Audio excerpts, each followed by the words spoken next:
de septiembre. Bienvenidos a los que están conectados y nos están siguiendo. En esta ocasión tenemos de invitada a la doctora Claudia Verónica Saga Clavelina. Ella es licenciada en Biología Experimental por la Universidad Autónoma Metropolitana, tiene maestría y doctorado en Ciencias con honores por la Universidad Nacional Autónoma de México e hizo su estancia postdoctoral en el área de Inmunología Reproductiva en el Centro Médico de la Universidad de Kansas. La doctora Saga se ha desempeñado como investigadora en ciencias médicas en el Instituto Nacional de Perinatología desde el año 2000 a la fecha y es miembro del Sistema Nacional de Investigadores desde el 2009 y desde el 2015 es nivel 2. Actualmente es subdirectora de investigación biomédica del INPER y sus principales líneas de investigación están enfocadas a la caracterización de las propiedades inmunológicas de los tejidos extraembrionarios humanos y su papel en el mantenimiento del privilegio inmunológico de la unidad materno-fetal durante procesos infecciosos en el embarazo. Muchas gracias, doctora, y bienvenida.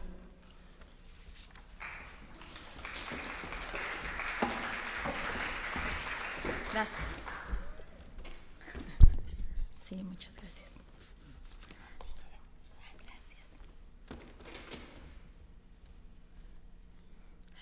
Hola, buenos días. Muchísimas gracias por la invitación que en su momento me hizo el doctor Espino y que tuvo la amabilidad de continuar la doctora Mata. Siempre es un gusto regresar a este instituto. Cada vez que llego me dan ganas como de hacer mi picnic aquí afuera, todo es tan grande aquí. Pero bueno, básicamente la presentación del día de hoy tiene que ver con los trabajos y las líneas de investigación que hemos tenido desde hace aproximadamente 18 años en el Instituto Nacional de Perinatología y básicamente tienen que ver con la caracterización de las propiedades inmunológicas que tienen los tejidos extraembrionarios durante la gestación y la capacidad que tienen estos para defenderse durante varios escenarios. Específicamente nos hemos concentrado en tratar de caracterizar cómo contribuyen estos tejidos, placenta, membranas fetales, durante un proceso infeccioso, siendo el proceso infeccioso una de las principales causas de parto pretérmino. Sin embargo, el trabajo que vamos a presentar el día de hoy tiene que ver con un proyecto que inició hace muy poco tiempo, un año tal vez, un proyecto que está siendo financiado por el Consejo Nacional de Ciencia y Tecnología y por el Instituto y que tiene una vertiente un tanto distinta. Básicamente el proyecto que vamos a presentar hoy tiene que ver es con la caracterización de las señales que inducen el trabajo de parto. Pero bueno, para entrar en materia, básicamente lo que quiero comenzar a platicarles es, como ustedes saben, el embarazo representa un enorme reto de tipo fisiológico, anatómico y endocrino para la madre. Sin embargo, probablemente el reto más grande que la madre tiene que superar es un reto de tipo inmunológico. ¿Por qué? Porque la madre y el producto tienen que crear una serie de estrategias que permitan mantener al producto en un ambiente inmunológicamente privilegiado, específicamente porque el producto es un haloinjerto, expresa el 50% de los antígenos del padre. Esto significaría necesariamente que la madre rechazara al producto. Sin embargo, en la mayoría de las ocasiones eso no sucede. Se establece una comunicación, una serie de estrategias conjuntas entre la madre y el producto para crear una condición de equilibrio entre el privilegio y el rechazo inmunológico. La intención básicamente es mantener al producto durante al menos 37 semanas de gestación y permitir que se desarrolle y crezca sin ser rechazado de ninguna manera. Para poder lograr esto, existen varios principios básicos. Evidentemente, hay muchos grupos en el mundo tratando de entender cada uno de los mecanismos. Sin embargo, lo que sí valdría la pena entender es que un solo mecanismo no explica la tolerancia del producto, son mecanismos conjuntos que echan a andar tanto la mamá como el producto, y se sabe que estos mecanismos son múltiples y varios vienen directamente relacionados con el feto. Otro, se sabe que tanto la madre como el feto pueden y deben contribuir al mantenimiento del útero como un sitio inmunológicamente privilegiado. Y finalmente se sabe que existen factores sintetizados y secretados por el producto que tienen la capacidad de cambiar, de inmunodirigir la respuesta inmunológica de la madre. Una de las estrategias más importantes que se tienen que mantener bajo control es el proceso inflamatorio. Existe mucha evidencia de tipo clínico, de tipo experimental, epidemiológico, que demuestra que un desbalance entre la síntesis y secreción de factores proinflamatorios y los antiinflamatorios suele ser deletorio para la gestación. Es decir, tenemos que encontrar estrategias, o la madre y el producto encuentran las estrategias necesarias para mantener un equilibrio entre la respuesta TH1 y TH2. Bueno, finalmente, en este sentido, sabemos que una vez que todo sale bien y el producto logra mantenerse durante 37 semanas al menos en el útero sin mayor problema, se desencadenan una serie de procesos que tienen como objetivo poner fin a la gestación. Y para poner fin a la gestación se necesita activar un proceso denominado trabajo de parto. El trabajo de parto es el principio del fin del privilegio inmunológico. Ese privilegio que permitió la gestación durante 37 semanas tiene que culminar.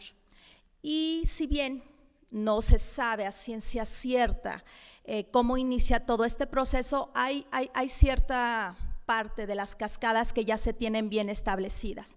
Se sabe que el trabajo de parto es iniciado por un proceso inflamatorio.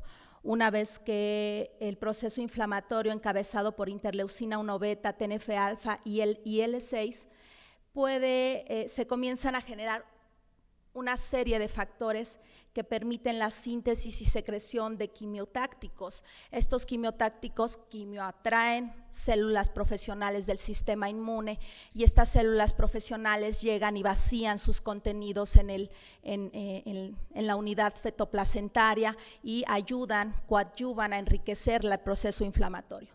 Una vez que ese proceso inflamatorio ya está bien establecido, se comienzan a secretar otros factores, específicamente prostaglandinas. Las prostaglandinas tienen capacidades específicamente uterotónicas que permiten que el útero comience a desarrollar una serie de contracciones sincrónicas, efectivas, que permiten activar este tejido para favorecer el movimiento del producto. También, una vez que este ambiente ya es bastante proinflamatorio, se comienzan a secretar tanto por tejidos maternos como fetales una serie de enzimas con características de metaloproteasas. Estas metaloproteasas tienen la capacidad de degradar diferentes elementos de la matriz extracelular.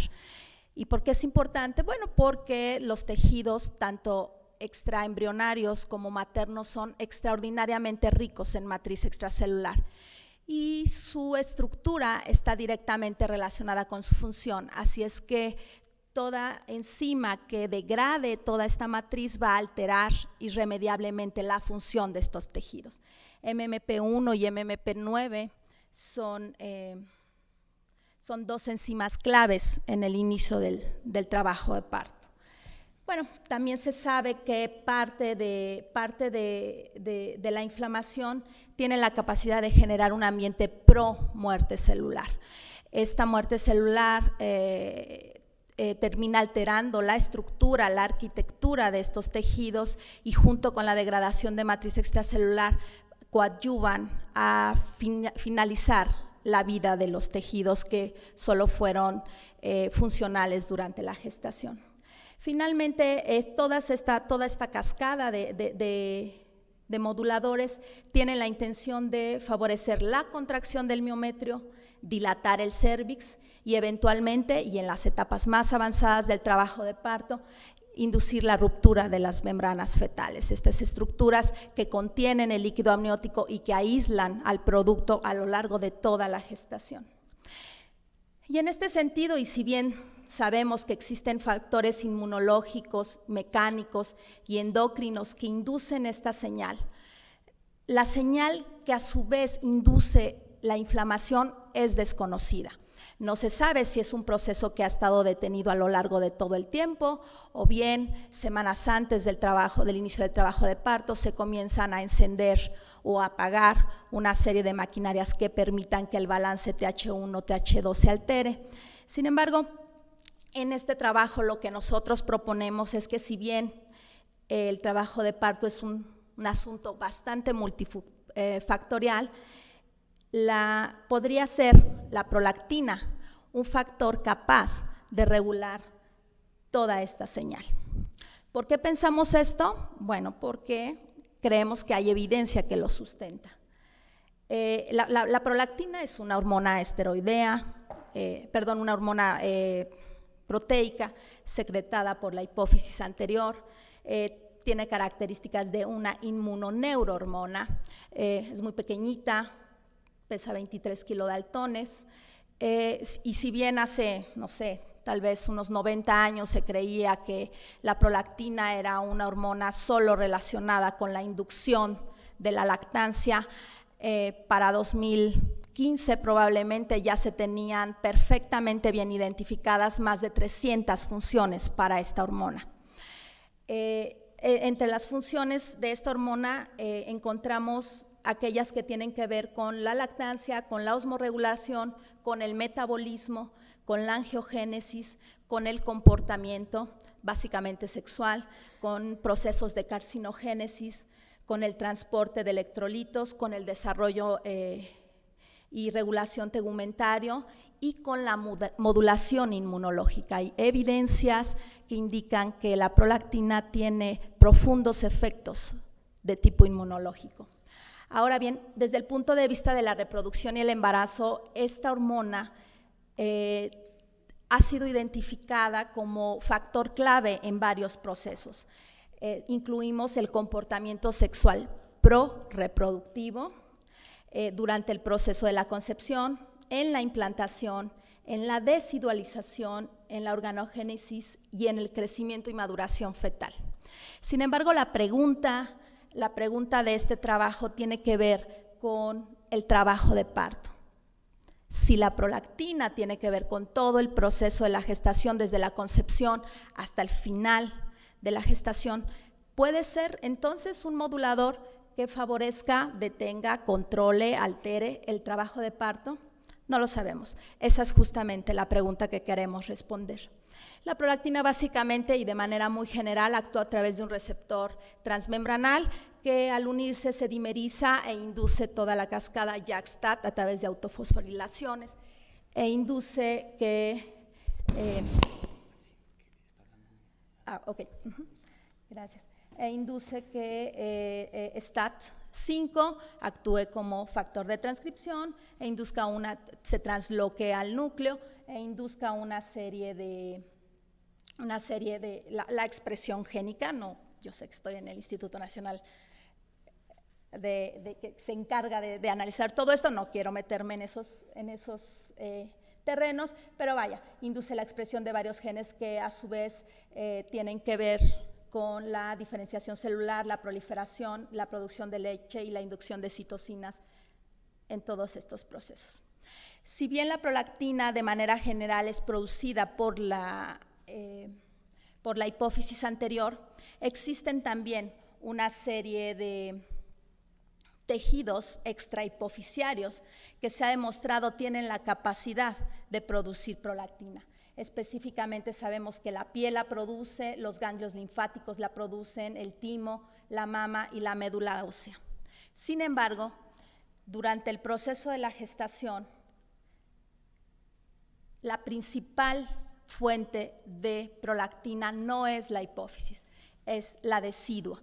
La decidua materna es este tejido diferenciado de origen materno que rodea, en el que se transforma el útero para poder mantener al producto. Sabemos que entonces la prolactina decidual es la principal fuente la prolactina decidual es la principal fuente a lo largo del embarazo. Ahora bien, ¿por qué pensamos que la prolactina pudiera ser un factor importante durante la inmunomodulación asociada al trabajo de parto, asociada a la gestación, pero específicamente al trabajo de parto? Bueno, se sabe que la prolactina es sintetizada por las diferentes deciduas. Hay 3 tipos de deciduas: la parietalis, la basalis y la capsularis. Los 3 tipos de decidua sintetizan prolactina, pero no solo eso, sino que toda la prolactina o la gran mayoría de la prolactina sintetizada en las decidua es transportada a lo largo de las membranas fetales y es depositada, almacenada, compartimentalizada en el líquido amniótico. Es decir, a lo largo de la gestación, el producto nada en prolactina. Entonces, algo tendría que estar haciendo ahí. Se sabe que la prolactina, la decidual específicamente, es funcional y estructuralmente idéntica a la prolactina sintetizada en la hipófisis. Son estructuralmente, es imposible identificar su fuente una vez que se tienen las dos. Por otro lado, la prolactina decidual puede difundir hacia el líquido amniótico. No hay evidencia de pulsatilidad, a diferencia de la que se sintetiza en hipófisis, se sintetiza por pulsos. Aquí no hay evidencia de pulsatilidad. El patrón de secreción no depende de dopamina como lo hace con la hipófisis. También sabemos que este patrón de secreción permite la acumulación compartimentalizada, y se sabe también que la prolactina tiene un papel clave en los mecanismos de maduración y osmorregulación del embrión y el feto. Por otro lado, sabemos que a lo largo del embarazo la prolactina tiene un patrón de secreción bifásico. Se puede considerar al embarazo una condición de hiperprolactinemia normal. ¿Por qué? Porque una mujer no embarazada tiene 20 nanogramos por mililitro en su sangre a lo largo de su vida, un hombre 15 nanogramos por mililitro. Sin embargo, durante el embarazo, en suero materno, podemos llegar a alcanzar a finales del segundo trimestre concentraciones de 250 nanogramos por mililitro en suero. Sin embargo, ese no es el dato sorprendente. El dato sorprendente es que en líquido amniótico, aquí, a finales del segundo trimestre del embarazo, alcanzamos a tener concentraciones entre 3.500 y 4.200 nanogramos por mililitro. Eso supera por muchísimo cualquier concentración posible durante condiciones de no embarazo. Ahora, lo interesante aquí es que la prolactina, tanto en suero como en líquido amniótico, comienza a subir de manera constante, alcanzando en ambos compartimentos el máximo en el segundo trimestre. A partir del segundo trimestre, inicio del primer trimestre, las concentraciones de prolactina comienzan a disminuir. Y resulta que las concentraciones más bajas de líquido amniótico y en suero coinciden con el inicio del trabajo de parto, con el inicio de las primeras señales asociadas al trabajo de parto. Y las concentraciones más bajas de prolactina en el suero son asociados con el proceso de mayor dilatación en el trabajo de parto. Es decir, esto desde nuestro punto de vista soporta la idea, la hipótesis de que la prolactina tiene que ver con el mecanismo del encendido en el trabajo de parto. Una vez que nace el producto, la prolactina en suero comienza a subir nuevamente, pero se sabe que ese incremento tiene que ver ya directamente con el proceso de producción de leche. Muy bien. Ahora, una vez que una vez que tomamos en cuenta esto, nos dimos a la tarea de comenzar a hacer una serie de revisiones que soportaran esta hipótesis. Y encontramos algunas que al parecer soportan esta idea. Primero, se sabe que los niveles bajos de prolactina al inicio del embarazo están asociados con el fallo en la implantación y con pérdida gestacional espontánea. También se sabe que niveles bajos de prolactina en líquido amniótico suelen estar asociados con el desarrollo de parto pretérmino, entendiendo que parto pretérmino es aquel que se desarrolla antes de la semana 37. Otra evidencia no tan clínica, más de orden experimental, sabemos que los ratones knockout para el receptor de prolactina desarrollan infertilidad. También sabemos que la adición, la estimulación con prolactina de origen bovino tiene la capacidad de inducir una disminución en la síntesis de prostaglandinas de membranas coreoamnióticas humanas. Las prostaglandinas, como ya vimos, son clave para la continuidad en el trabajo de parto. También sabemos que las células del estroma uterino, en estas células la prolactina tiene la capacidad de sintetizar, tiene la capacidad de modular la síntesis de tanto la prostaglandina 2 como la 2-alfa, la F2-alfa. Las dos son claves en el embarazo, en la culminación del embarazo en el humano. Y de manera muy general queremos presentarles como antecedente un trabajo que hicimos en el que publicamos en el 2014, que tuvo la intención solo de caracterizar si de verdad pudiéramos tener o pensar que la prolactina pudiera tener un efecto sobre los tejidos extraembrionarios. Lo único que hicimos fue tomar membranas fetales humanas a término, las pusimos, hicimos explantes, las pusimos en cultivo y tuvimos un control y un tratado. El control es un explante que dejamos a lo largo de varias horas y sabemos que el cultivo, el daño, la manipulación del tejido durante el proceso de toma induce la secreción de varios factores. Sabemos que estas membranas sintetizan IL-1 beta, TNF-alfa y MMP9. Si nosotros no les ponemos prolactina, podemos ver cómo estos tejidos sintetizan estos marcadores de manera natural, de manera basal. Sin embargo, si estos mismos explantes los mantenemos todo el tiempo con prolactina, no permitimos que dejen de estar en contacto con prolactina, podemos inhibir de manera significativa estos picos. Esa fue la primera evidencia que nos dijo que probablemente la prolactina sí tenía la capacidad de inducir una modulación sobre la secreción de los moduladores de trabajo de parto.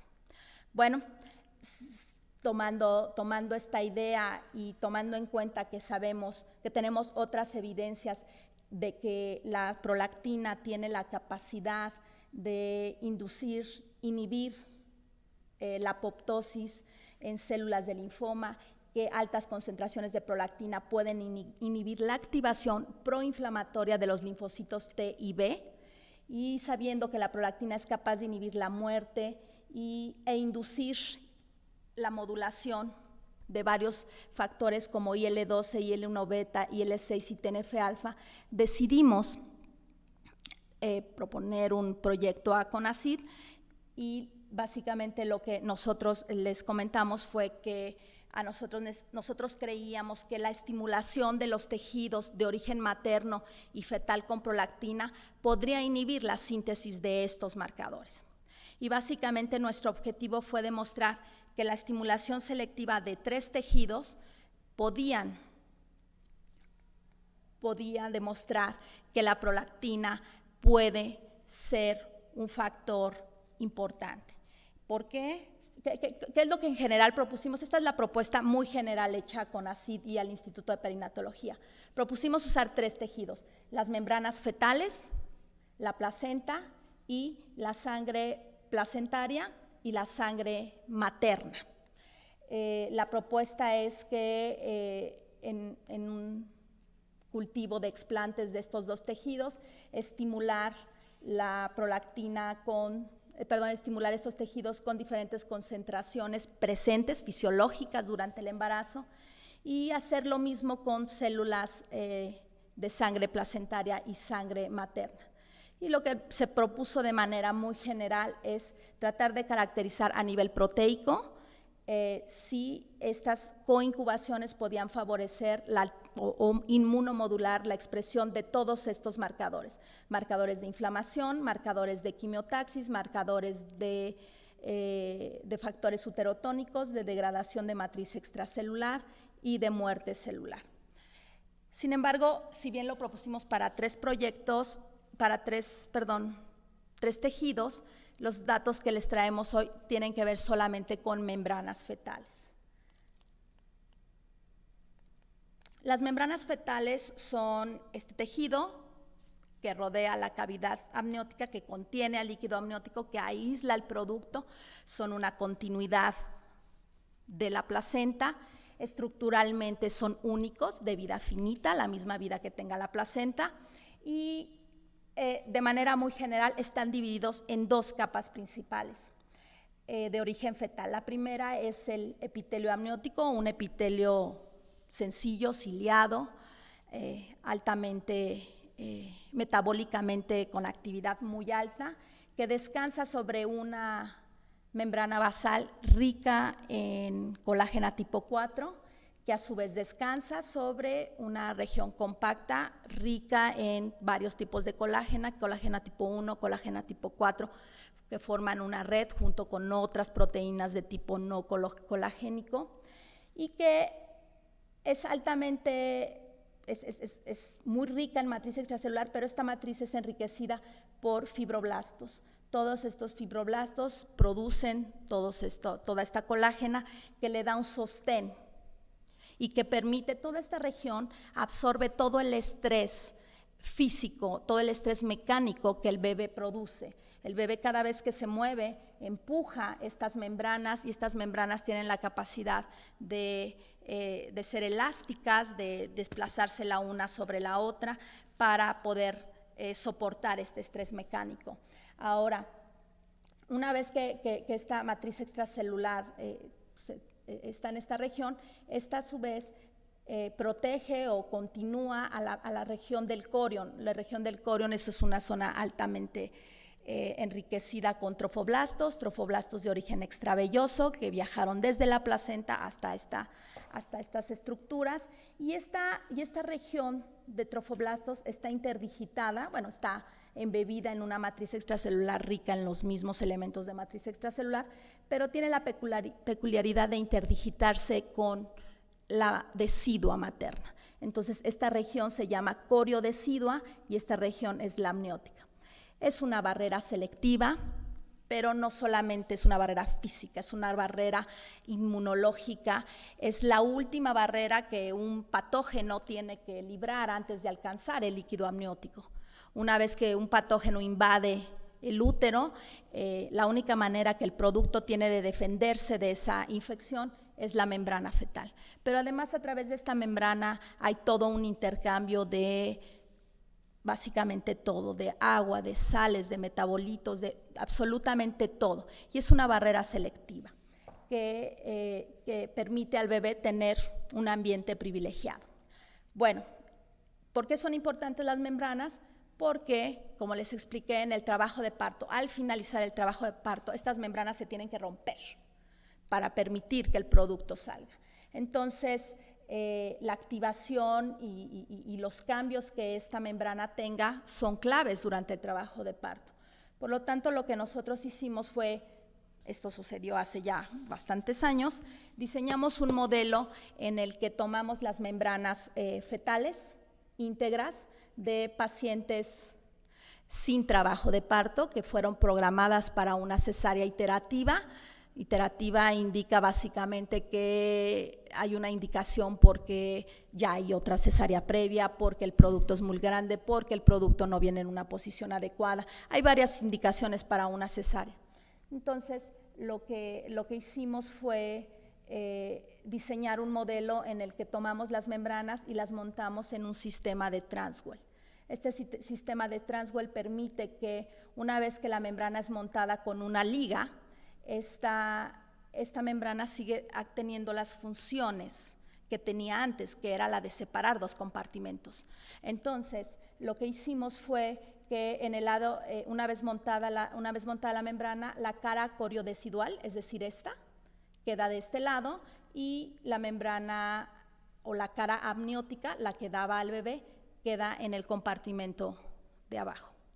Entonces, la ventaja de este modelo que nos ha permitido estudiar las propiedades como barrera de esta membrana es que permite que tengamos dos compartimentos independientes, que seamos capaces de ver si hay una secreción compartimentalizada y podemos hacer estimulaciones selectivas, es decir, podemos estimular del lado del bebé o del lado de la madre, de acuerdo como nosotros querramos. Entonces, de manera muy general, como un proceso normal en el laboratorio, lo que nosotros hacemos es estandarizar el modelo. Todas las veces que se usa el modelo, tenemos que asegurarnos de que estamos trabajando primero con células viables. Este modelo permite, como ya les comenté, analizar de manera independiente las dos regiones, la del amnios y la de la coriodecidua, y haciendo un estudio de XTT de viabilidad muy sencillo. Lo único que quisimos demostrar es que estamos trabajando a lo largo del tiempo con células viables, con un tejido viable, y que esta viabilidad no cambia de manera significativa durante 4 días. El siguiente paso fue demostrar no solo que tenemos una membrana viable, sino demostrar que tenemos una membrana estructuralmente íntegra. Eso lo hicimos a través de una técnica de resistencia eléctrica transepitelial. Básicamente lo que se hace es montar este modelo en una cámara de Using a la que se le pone una descarga eléctrica de un lado de la membrana y se analiza cuánto la resistencia que pone esta membrana al paso eléctrico. La resistencia es directamente relacionada con la integridad. Si esta membrana tuviera hoyos, por decirlo, a lo largo de su estructura, dejaría pasar sin ningún problema la electricidad. Entonces, la resistencia que pone a este paso de electrones es un indicador directo de su integridad estructural. Entonces, lo que nosotros demostramos es que a lo largo de 96 horas las células se mantienen vivas y estructuralmente íntegras. También, bueno, eso lo demostramos con tejidos, con cortes de tejidos a lo largo del tiempo, y demuestran claramente que estructuralmente las membranas no tienen cambios significativos desde la hora 0 hasta las 96 horas de cultivo. Entonces, ese fue el primer paso. Si vamos a usar este modelo, tenemos que demostrar que es viable, estructuralmente íntegro, y el siguiente paso fue entonces demostrar que este tejido es funcional. Es decir, tenemos que ser capaces de demostrar que el tejido puede sintetizar o responder a ciertos estímulos perfectamente conocidos y que nos digan que la membrana está apta para recibir cualquier cosa que le pongamos. Y lo que hicimos de manera muy general es utilizar un antecedente que la gente que trabajamos con estos tejidos sabemos, que es que la interleucina 1 beta, una citocina proinflamatoria, tiene la capacidad de inducir en estos tejidos la síntesis de prostaglandinas y de MMP9. MMP9 es una metaloproteasa que es clave en el trabajo de parto y que se utiliza como marcador clínico para para saber si ya inició este proceso. Entonces, de manera muy general, lo que demostramos es que una vez que estimulamos con 1 nanogramo por mililitro de interleucina 1 beta, estos tejidos, tanto amnios como corion, responden sintetizando MMP9. Entonces, eso significa que la membrana es capaz, es responsiva a la estimulación inmunológica, que es justamente lo que nosotros queremos asegurarnos. También demostramos, aunque no de manera significativa, que cuando ponemos ciel-1 beta, la inducción, estas membranas inducen prostaglandinas, la síntesis de prostaglandinas. Es un asunto de interpretación. Vemos, no hay diferencias significativas, seguramente tendríamos que incrementar nuestra N, tenemos una N de 3, es solo una estandarización. Sin embargo, consideramos que esto ya nos demostraba que las membranas eran viables, estaban íntegras y además eran funcionales. Adicionalmente a esto, quisimos demostrar que las membranas no producían prolactina. O sea, si bien tienen trofoblasto extravelloso y pudieran tener parte de decidua residual, lo que quisimos demostrar es la expresión genética, la expresión génica de la prolactina. O sea, nosotros lo que demostramos fue primero que si existe una fuente dentro de las membranas, esta fuente es la fuente correcta. Y lo que pudimos ver es que efectivamente la decidua, la coriodecidua, la región coriodecidual, la que tiene decidua materna, produce prolactina y la produce a lo largo de, otra vez estoy hablando muy, perdón, la produce a lo largo de todo el cultivo y no, el cultivo no altera esa producción. Por lo tanto, cualquier interpretación respecto a la cuánta prolactina hay en el sistema, estamos tranquilos porque sabemos que lo que se produce del lado correcto, es decir, del lado de la coriodecidua, que esta solo puede ser el resultado de la producción de la decidua y no del amnios. Básicamente el amnios no produce prolactina, eso es correcto.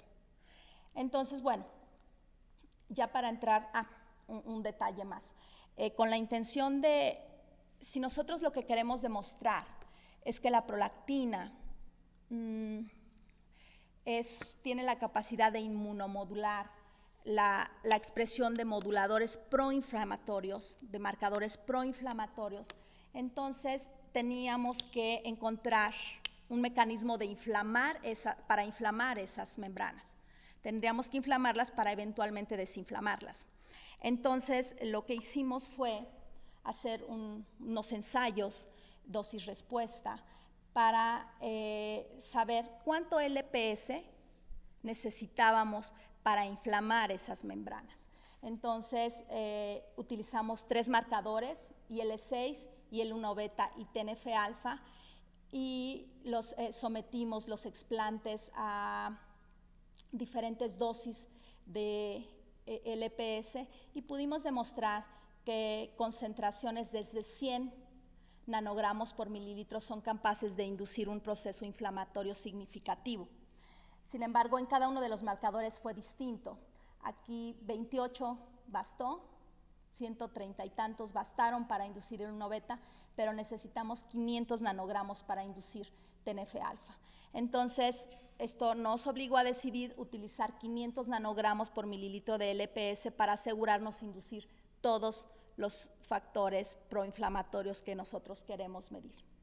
De manera adicional y con la intención de tener estandarizado absolutamente todo, lo que hicimos fue que la prolactina que vamos a usar en todos los experimentos que voy a mostrar más adelante es bioactiva. O sea, es una prolactina recombinante humana.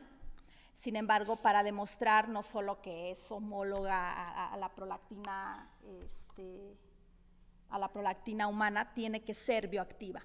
Entonces utilizamos un cultivo de NB2, que son células de rata que inducen que su crecimiento es prolactino dependiente, y lo único que hicimos fue demostrar que la prolactina que se usa en estos experimentos tiene la capacidad, es bioactiva, está funcional. Entonces, una vez que demostramos y estandarizamos nuestro modelo, lo que hicimos fue, una vez que en la zona tocoquirúrgica obtuvimos, bueno, un día antes obtuvimos el consentimiento informado de las mujeres. En la zona tocoquirúrgica, una vez que nace el producto, nosotros tomamos la placenta y las membranas, y lo que hicimos fue montar el modelo como ya se los mostré, y lo que hicimos fue poner la prolactina desde el primer día. Estimulamos durante 24 horas estas membranas con prolactina. ¿Por qué? Porque nosotros queremos mantener las condiciones similares a las que vienen. Es decir, mantener un tejido en contacto con la prolactina. Entonces, 24 horas después, lo que se hizo fue renovar esa prolactina, pero poner en la zona coriodecidual el LPS de Escherichia coli.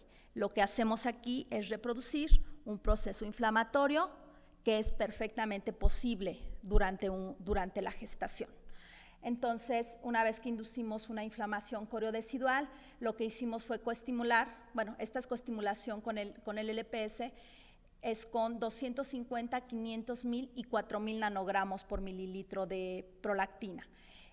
Y una vez que esta coestimulación era efectiva, se mantuvieron 24 horas de tratamiento y una vez que este tiempo terminó, se obtuvieron los medios o se van a obtener los medios de cultivo, por un lado para medir por ELISA los marcadores que nos interesan y en el tejido inmunolocalizarlos, caracterizar MMP9 por simografía y por ELISA y caracterizar algún mecanismo de apoptosis.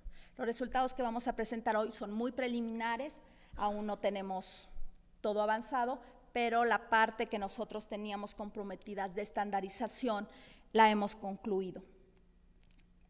Esto es parte de los resultados, este es el modelo, todas las gráficas las vamos a leer igual, la barra azul o morada es la región coriodecidual, lo que la coriodecidua está haciendo, y la amarilla es el amnios. Lo que hicimos es tener una condición basal, otro que es un control en donde ponemos el LPS, tenemos que demostrar que estamos inflamando antes de demostrar que podemos desinflamar. Y las siguientes dos barras que se leen por parejas fueron coestimulaciones de LPS más las distintas concentraciones de prolactina. Tenemos 4 controles de la prolactina sola y tenemos un control de antiinflamación. Entonces, lo que nosotros pudimos ver es, tenemos una N de 8, tenemos planteado tener una N de 17. Entonces, en este primer experimento lo que podemos ver es que, bueno, primero el LPS induce la expresión de TNF-alfa, es algo esperado, es algo ya demostrado, pero cuando coestimulamos con prolactina podemos ver que pareciera haber un efecto, ninguno de estas 3 concentraciones es significativa y solo logramos encontrar un efecto claramente significativo cuando coestimulamos las membranas con 4,000 nanogramos. 4,000 nanogramos es una concentración presente en el segundo trimestre del embarazo, que es justo el momento en el que hay más prolactina. Entonces, 4,000 nanogramos de prolactina pudo inhibir de manera significativa la síntesis de TNF-alfa inducida por LPS. Ese, desde nuestro punto de vista, es un resultado muy alentador. Sin embargo, cuando hicimos la medición de IL-1 beta, quisimos ver si sucedía lo mismo y si bien comparado con el LPS solo, logramos ver una ligera tendencia en la disminución, principalmente en la región amniótica, de los niveles secretados por interleucina 1 beta, no logramos ver de manera significativa esta disminución.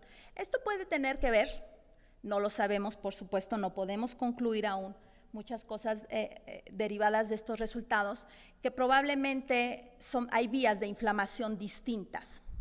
Una directamente relacionada con la vía de TNF-alfa y otra directamente relacionada con el inflamasoma.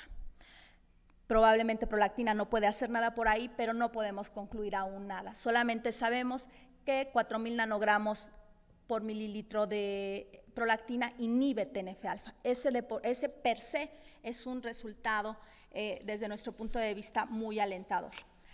Ahora, también medimos IL-6.